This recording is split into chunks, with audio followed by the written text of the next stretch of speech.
So last night I couldn't sleep. It was 2 o'clock in the morning and I ended up going on what I can only call the naughty sites, browsing, found something I liked and ended up hitting buy it now. So we are on our way to buy, that's right Nero, car number 9. As you can see in the thumbnail, I've bought myself a classic Mini and I put a deposit down. It's unseen, seen a video on it.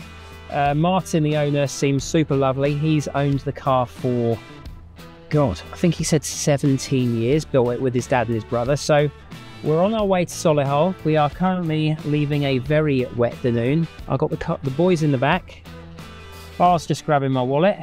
And then we're going to go and pick up a trailer and get on the road. As always, the car was absolutely nowhere near me in Danoon, so we had ourselves an 8-hour drive down the motorways all the way to Solihull, which is near Birmingham. As we got there incredibly late, we booked into a hotel and got a good night's sleep. Good morning. So we got into Birmingham at about 10:30 last night and I borrowed my friend's Nissan Navara yesterday, borrowed another friend's trailer, and other than the weather being absolutely horrendous, it was a good little drive, but just out with the boys, let them go to the toilet, have a little run around, then we'll go and see the Mini.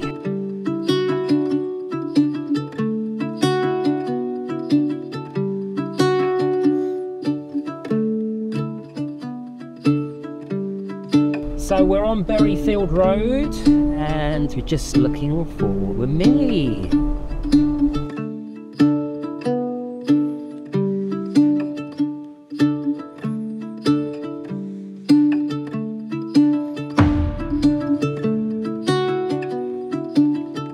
Hello, new car.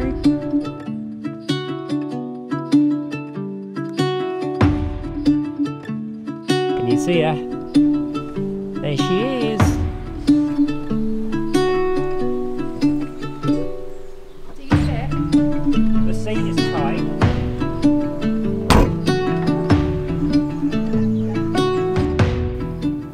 I think even before I arrived down in Solihull, I knew I was going to buy this car, and it wasn't just that I'd always wanted a Mini, it was also that the car had so much heritage. It had a family that had owned it for 17 years. It had relationships that had been strengthened through building that car with each other. And for me, that's as important as finding a car that works properly. Sometimes almost even more so, because you can tell love has been put into the vehicle.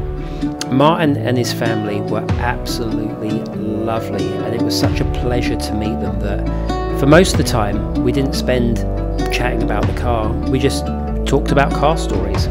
And I think that is also a great part of buying these old cars. Are you happy, Daily?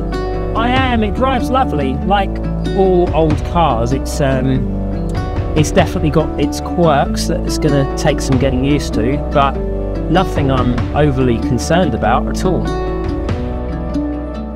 We've been on the road for a while. Mini's on the back there. I didn't really capture too much of like buying the Mini, because unlike a lot of cars, or when I turn up for a Defender and I kind of tear through the things, and sometimes I'll spend an hour or two on the car. One of the reasons why I didn't really do that on this is because the previous owners have had it for 17 years and Martin was there, his dad was there, his brother was there. You know, this is a family member to them, and you could tell they're absolutely going to miss it. They had a photo album full of all the rebuild photos, and yeah, so there's a big difference between trusting your heart and kind of going with your gut, and this was 100% going with my gut and just knowing that the Mini's been looked after. It fired up straight away, and we took it for a little drive. And it performed great.